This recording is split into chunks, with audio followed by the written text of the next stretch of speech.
नमस्कार दोस्तों, आज इस वीडियो में हम प्रीपोजिशन के बारे में बात करेंगे। तो ये प्रीपोजिशन का तीसरा पार्ट है। तो इसमें हम केवल टू प्रीपोजिशन के बारे में ही बात करेंगे। तो इसमें हम टू प्रीपोजिशन के 6 अर्थ को समझेंगे। तो आइए हम टू प्रीपोजिशन के 6 अर्थों को एक एक करके समझते हैं। तो दोस्तों, टू प्रीपोजिशन का फर्स्ट रूल है। तो आइए हम इसके अर्थ को समझ लेते हैं। तो इसका अर्थ है को। जब किसी के संपर्क में जाना हो तो वहाँ पर हम टू का प्रयोग करेंगे। आइए दोस्तों, अब हम इसके एग्जाम्पल को देख लेते हैं। तो इसका फर्स्ट एग्जाम्पल है राम बाज़ार को गया। तो यहाँ पर राम बाज़ार के संपर्क में गया है, तो इसलिए यहाँ पर टू का प्रयोग होगा। तो इस सेंटेंस को हम इंग्लिश में कैसे लिखेंगे? तो पहले हम लिखेंगे राम गया, तो राम वेंट। फिर को के लिए लिखेंगे यहाँ पर टू, क्योंकि यहाँ पर राम बाज़ार के संपर्क में गया है। तो फिर उसके बाद में बाज़ार के लिए लिखेंगे द मार्केट। तो पूरा सेंटेंस बनेगा Ram went to the market. आइए दोस्तों, अब हम इसके सेकंड एग्जाम्पल को देख लेते हैं। तो इसका सेकंड एग्जाम्पल है नरेश को पानी दो। तो यहाँ पर पानी नरेश के संपर्क में जाएगा, इसलिए यहाँ पर टू का प्रयोग होगा। तो इस सेंटेंस को हम इंग्लिश में कैसे लिखेंगे? तो पहले हम लिखेंगे पानी दो, तो लिखेंगे गिव वाटर। फिर को के लिए लिखेंगे यहाँ पर टू और नरेश के लिए लिखेंगे नरेश। तो पूरा सेंटेंस बनेगा गिव वाटर टू नरेश। यदि दोस्तों आपने यहाँ तक समझ लिया है, तो अब चलते हैं कि टू का प्रयोग कहाँ करते हैं और कहाँ नहीं करते हैं। तो आइए हम उन फॉर्मूलों को एक एक करके समझते हैं। तो दोस्तों, आइए हम इसके फर्स्ट फार्मूले को समझ लेते हैं। तो इसका फर्स्ट फार्मूला है कि वर्ब के बाद में अगर होम आ जाए तो होम से पहले टू का प्रयोग नहीं होगा। आइए दोस्तों, अब हम इस फार्मूले को एग्जाम्पल से समझते हैं। तो फर्स्ट एग्जाम्पल है वह घर जा रहा है। तो यहाँ पर वह घर के संपर्क में जा रहा है, तो यहाँ पर टू लगना चाहिए, लेकिन यहाँ पर टू नहीं लगेगा, क्योंकि इस सेंटेंस को जब इंग्लिश में बनाएंगे तो कैसे बनाएंगे? तो पहले हम लिखेंगे वह जा रहा है, तो लिखेंगे ही इज़ गोइंग। तो यहाँ पर गोइंग क्या है? वर्ब है। तो वर्ब के बाद में मान लेते हैं यहाँ पर टू लगा दिया मैंने। फिर उसके बाद में घर को क्या कहते हैं? होम कहते हैं। तो होम से पहले टू यहाँ पर नहीं लगेगा, तो टू यहाँ से हट जाएगा। तो हमको केवल इतना ही लिखना है ही इज़ गोइंग होम। तो आपको याद रखना है कि वर्ब के बाद में अगर होम आ जाए तो होम से पहले टू नहीं लगेगा। आइए दोस्तों, अब हम इसके सेकंड फार्मूले को देख लेते हैं। तो इसका सेकंड फार्मूला है वर्ब के बाद में अगर प्रोनाउन या एडजेक्टिव आ जाए तो प्रोनाउन या एडजेक्टिव से पहले टू लगता है। आइए दोस्तों, अब हम इस फार्मूले को एग्जाम्पल से समझते हैं। तो फर्स्ट एग्जाम्पल है वह मेरे घर आ रहा है। तो मेरे घर आ रहा है मतलब घर के संपर्क में आ रहा है, तो यहाँ पर टू का प्रयोग होगा। तो क्यों होगा? तो आइए हम इस सेंटेंस को इंग्लिश में बनाते हैं। तो पहले हम लिखेंगे वह आ रहा है, तो लिखेंगे ही इज़ कमिंग। फिर उसके बाद में टू लगाएंगे, क्योंकि यहाँ पर संपर्क में जाने की बात कही जा रही है। उसके बाद मेरे को क्या कहते हैं? माई, तो माई लिखेंगे। उसके बाद में घर को क्या कहते हैं? होम, तो होम लिखेंगे। तो पूरा सेंटेंस बनेगा he is coming to my home. तो यहाँ पर टू क्यों लगा है? क्योंकि कमिंग क्या यहाँ पर वर्ब है, उसके बाद में माई क्या एक प्रोनाउन है। तो प्रोनाउन से पहले टू लगता है, मैंने पहले बता दिया फॉर्मूले में। तो आपको याद रखना है कि वर्ब के बाद में अगर प्रोनाउन हो या एडजेक्टिव हो, उससे पहले टू लगता है।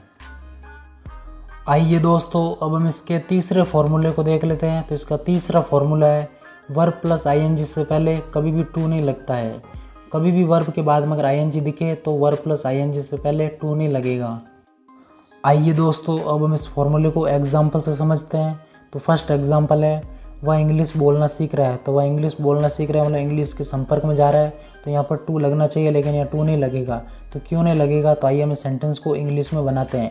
तो पहले हम लिखेंगे वह सीख रहा है, तो लिखेंगे ही इज़ लर्निंग। तो उसके बाद में टू लगाएंगे, क्योंकि यहाँ पर सीखने जा रहा है मतलब संपर्क में जा रहा है, तो टू लगा देंगे। उसके बाद में बोलने को क्या कहते हैं? स्पीक, तो स्पीकिंग लिखेंगे। उसके बाद में इंग्लिश को क्या कहते हैं? इंग्लिश लिखेंगे। तो यहाँ पर मैंने फॉर्मूले में पहले ही बताया कि वर्ब प्लस आईएनजी से पहले टू नहीं लगता है। तो यहाँ पर स्पीक क्या एक वर्ब है, उसके बाद में आईएनजी लगा हुआ है, तो यहाँ पर स्पीकिंग से पहले टू हट जाएगा। तो अपन को केवल इतना ही लिखना है ही इज़ लर्निंग स्पीकिंग इंग्लिश।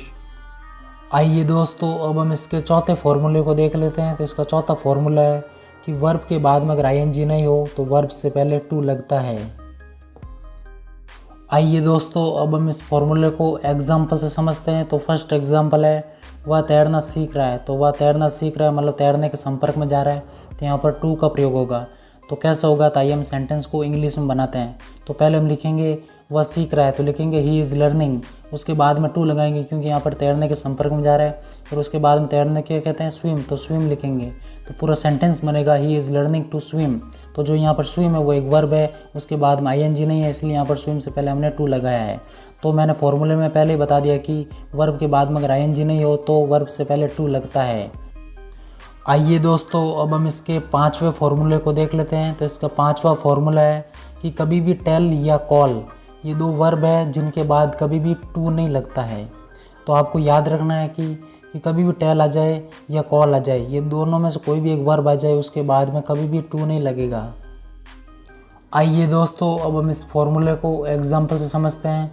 तो फर्स्ट एग्जाम्पल है मैंने पापा को कहा। तो मैंने पापा को कहा मतलब पापा के संपर्क में गया, तो यहाँ पर टू लगना चाहिए, लेकिन यहाँ टू नहीं लगेगा। तो क्यों नहीं लगेगा, तो आइए हम सेंटेंस को इंग्लिश में बनाते हैं। तो पहले हम लिखेंगे मैंने कहा, तो लिखेंगे आई टोल्ड। जो टोल्ड है वो टेल की सेकंड फॉर्म है, तो टोल्ड के बाद में यहाँ पर टू नहीं लगेगा। अपन को लिखना है पापा, क्या कहते हैं पापा, तो पापा लिख देंगे, तो पूरा सेंटेंस बनेगा आई टोल्ड पापा। आइए दोस्तों, अब हम इसके सेकंड एग्जाम्पल को देख लेते हैं। तो इसका सेकंड एग्जाम्पल है सुरेश को बुलाओ। तो सुरेश को बुलाओ, तो सुरेश जब किसी के संपर्क में जाएगा तो टू लगना चाहिए, लेकिन यहाँ टू नहीं लगेगा। तो क्यों नहीं लगेगा, तो आइए हम सेंटेंस को इंग्लिश में बनाते हैं। तो पहले हम लिखेंगे बुलाओ, तो बुलाओ को कहते हैं कॉल। तो यहाँ पर कॉल के बाद में टू नहीं लगेगा, उसके बाद में सुरेश को सुरेश लिखना है, तो पूरा सेंटेंस बनेगा कॉल सुरेश। तो मैंने पहले ही फॉर्मूले में बताया था कि टेल या कॉल के बाद में टू नहीं लगता है। यदि दोस्तों आपने टू प्रीपोजिशन का फर्स्ट रूल समझ लिया है, तो अब चलते हैं सेकंड रूल की तरफ। तो दोस्तों टू प्रीपोजिशन का सेकंड रूल है, तो आइए हम इसके अर्थ को समझ लेते हैं। तो इसका अर्थ है तक।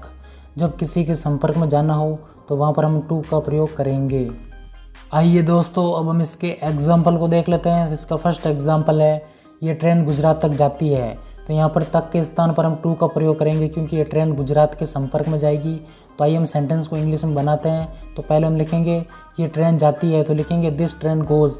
उसके बाद में टू लगाएंगे तक के स्थान पर क्योंकि ये ट्रेन गुजरात के संपर्क में जाएगी। उसके बाद में गुजरात के लिए गुजरात लिखेंगे, तो पूरा सेंटेंस बनेगा this train goes to Gujarat. आइए दोस्तों, अब हम इसके सेकंड एग्जाम्पल को देख लेते हैं। तो इसका सेकंड एग्जाम्पल है हम बाज़ार तक जा रहे हैं। तो यहाँ पर तक के स्थान पर हम टू को लिखेंगे क्योंकि हम बाज़ार के संपर्क में जा रहे हैं। तो आइए हम सेंटेंस को इंग्लिश में बनाते हैं। तो पहले हम लिखेंगे हम जा रहे हैं, तो लिखेंगे वी आर गोइंग। उसके बाद में तक के स्थान पर हम लिखेंगे टू, उसके बाद हम बाज़ार के लिए लिखेंगे द मार्केट। तो पूरा सेंटेंस बनेगा we are going to the market. यदि दोस्तों आपने टू प्रीपोजिशन का सेकंड रूल समझ लिया है, तो अब चलते हैं थर्ड रूल की तरफ। तो दोस्तों टू प्रीपोजिशन का थर्ड रूल है, तो आइए हम इसके अर्थ को समझ लेते हैं। तो इसका अर्थ है की और। जब किसी के संपर्क में जाना हो तो वहाँ पर हम टू का प्रयोग करेंगे। आइए दोस्तों, अब हम इसके एग्जाम्पल को देख लेते हैं। तो इसका फर्स्ट एग्जाम्पल है वह जंगल की ओर जा रहा है।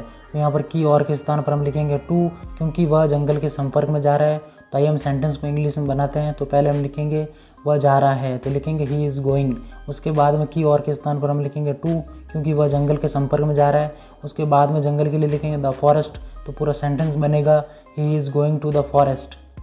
आइए दोस्तों, अब हम इसके सेकंड एग्जाम्पल को देख लेते हैं। तो इसका सेकंड एग्जाम्पल है वह स्कूल की ओर जा रहा था। तो यहाँ पर की और के स्थान पर हम लिखेंगे टू क्योंकि वह स्कूल के संपर्क में जा रहा था। तो आइए हम सेंटेंस को इंग्लिश में बनाते हैं। तो पहले हम लिखेंगे वह जा रहा था, तो लिखेंगे ही वाज गोइंग। उसके बाद में की और के स्थान पर लिखेंगे टू क्योंकि वह स्कूल के संपर्क में जा रहा था। उसके बाद में स्कूल के लिए लिखेंगे स्कूल। तो पूरा सेंटेंस बनेगा he was going to school.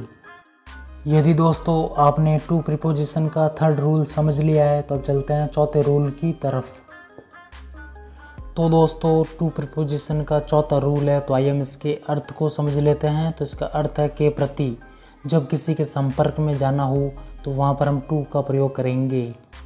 आइए दोस्तों, अब हम इसके एग्जाम्पल को देख लेते हैं। तो इसका फर्स्ट एग्जाम्पल है वह पशुओं के प्रति दयालु है। तो यहाँ पर पशुओं के संपर्क में जाता है तभी तो दया रखता है, इसलिए यहाँ पर के प्रति के स्थान पर हम टू को लिखेंगे। तो आइए हम इस सेंटेंस को इंग्लिश में बनाते हैं। तो पहले हम लिखेंगे वह दयालु है, तो लिखेंगे ही इज़ काइंड। उसके बाद में के प्रति के लिए लिखेंगे टू क्योंकि वह पशुओं के संपर्क में जाता है। और उसके बाद में पशुओं के लिए लिखेंगे एनिमल्स। तो पूरा सेंटेंस बनेगा he is kind to animals. आइए दोस्तों, अब हम इसके सेकंड एग्जाम्पल को देख लेते हैं। तो इसका सेकंड एग्जाम्पल है वह अपने पिता के प्रति आज्ञाकारी है। मतलब वह जब भी अपने पिताजी के सामने जाता है तो वह उनकी आज्ञा मानता है। तो यहाँ पर के प्रतीक के स्थान पर हम टू लिखेंगे क्योंकि यहाँ पर संपर्क में जाने की बात हो रही है। तो आइए हम सेंटेंस को इंग्लिश में बनाते हैं। तो पहले हम लिखेंगे वह आज्ञाकारी है, तो लिखेंगे ही इज़ ओबीडियंट। उसके बाद में के प्रतीक के स्थान पर हम लिखेंगे टू, क्योंकि वह अपने पिताजी के सामने जाता है, मतलब संपर्क में जाता है। और उसके बाद में अपने पिता के लिए लिखेंगे हिज फादर। तो पूरा सेंटेंस बनेगा he is obedient to his father. यदि दोस्तों आपने टू प्रीपोजिशन का चौथा रूल समझ लिया है तो अब चलते हैं पांचवें रूल की तरफ। तो दोस्तों टू प्रीपोजिशन का पांचवा रूल है, तो आइए हम इसके अर्थ को समझ लेते हैं। तो इसका अर्थ है से। जब किसी के संपर्क में जाना हो तो वहाँ पर हम टू का प्रयोग करेंगे। आइए दोस्तों, अब हम इसके एग्जाम्पल को देख लेते हैं। तो फर्स्ट एग्जाम्पल है 2 मिनट से 5 बज रहे हैं। तो यहाँ पर से के स्थान पर हम टू को लिखेंगे क्योंकि 5 बजने के बाद में 2 मिनट हुए हैं। तो मतलब 5 बजे के बाद 2 मिनट हो, 3 मिनट हो, 4 मिनट हो, मतलब वो 5 के संपर्क में है। तो यहाँ पर संपर्क में होने के कारण यहाँ पर से के स्थान पर हम टू को लिखेंगे। तो आइए हम सेंटेंस को इंग्लिश में बनाते हैं। तो पहले हम लिखेंगे 2 मिनट हो रहे हैं, तो लिखेंगे इट्स 2 मिनट्स। उसके बाद में से के स्थान पर हम लिखेंगे टू, क्योंकि यहाँ पर 2 मिनट 5 बजे के संपर्क में। उसके बाद में 5 बजे को लिखेंगे 5। तो पूरा सेंटेंस बनेगा इट्स 2 मिनट्स टू 5। आइए दोस्तों, अब हम इसके सेकंड एग्जाम्पल को देख लेते हैं। तो इसका सेकंड एग्जाम्पल है 5 मिनट से 3 बज रहे हैं। तो यहाँ पर से के स्थान पर हम टू को लिखेंगे क्योंकि जो 5 मिनट है वो 3 बजे के संपर्क में है। तो यहाँ पर संपर्क में होने के कारण यहाँ पर से के स्थान पर हम टू को लिखेंगे। तो आइए हम सेंटेंस को इंग्लिश में बनाते हैं। तो पहले हम लिखेंगे 5 मिनट हो रहे हैं, तो लिखेंगे इट्स 5 मिनट्स। उसके बाद में से के स्थान पर लिखेंगे टू, क्योंकि यहाँ 5 मिनट है वो 3 बजे के संपर्क में है। और उसके बाद में 3 बजे को लिखेंगे 3। तो पूरा सेंटेंस बनेगा इट्स 5 मिनट्स टू 3। यदि दोस्तों आपने टू प्रीपोजिशन का पांचवा रूल समझ लिया है तो अब चलते हैं सिक्स्थ रूल की तरफ। तो दोस्तों टू प्रीपोजिशन का सिक्स्थ रूल है, तो आइए हम इसके अर्थ को समझ लेते हैं। तो इसका अर्थ है पर या के लिए। जब किसी के संपर्क में जाने की बात हो तो वहाँ पर हम टू का प्रयोग करेंगे। आइए दोस्तों, अब हम इसके एग्जाम्पल को देख लेते हैं। तो इसका फर्स्ट एग्जाम्पल है उसने मुझे डिनर पर आमंत्रित किया। तो यहाँ पे पर के स्थान पर हम टू को लिखेंगे क्योंकि यहाँ पर मुझे डिनर पर आमंत्रित किया, मतलब डिनर के संपर्क में जाने की बात हुई है यहाँ पे। तो यहाँ पे पर के स्थान पर हम टू को लिखेंगे। तो आइए हम सेंटेंस को इंग्लिश में बनाते हैं। तो पहले हम लिखेंगे उसने मुझे आमंत्रित किया, तो लिखेंगे ही इन्वाइटेड मी। फिर पर के स्थान पर हम टू को लिखेंगे क्योंकि यहाँ पे डिनर के संपर्क में जाने की बात हुई है। तो और उसके बाद में डिनर के लिए लिखेंगे डिनर। तो पूरा सेंटेंस बनेगा he invited me to dinner. आइए दोस्तों, अब हम इसके सेकंड एग्जाम्पल को देख लेते हैं। तो इसका सेकंड एग्जाम्पल है वह पानी पीने के लिए गया। तो यहाँ पे के लिए के स्थान पर हम टू लिखेंगे क्योंकि वह पानी पीने के संपर्क में गया है। तो यहाँ पे के लिए के स्थान पर हम टू को लिखेंगे। तो आइए हम सेंटेंस को इंग्लिश में बनाते हैं। तो पहले हम लिखेंगे वह गया, तो लिखेंगे ही वेंट। फिर के लिए के स्थान पर हम लिखेंगे टू, क्योंकि वह पानी पीने के संपर्क में गया है। और उसके बाद में पीने के लिए लिखेंगे ड्रिंक और पानी के लिए लिखेंगे वाटर। तो पूरा सेंटेंस बनेगा he went to drink water. यदि दोस्तों जो मैंने इस वीडियो में आपको टू प्रीपोजिशन के 6 रूल बताए हैं, यदि आपको समझ में आए हैं तो हमारे चैनल को सब्सक्राइब और वीडियो को लाइक ज़रूर करें। अब मिलते हैं हम इसके नेक्स्ट पार्ट के साथ, तब तक के लिए नमस्कार।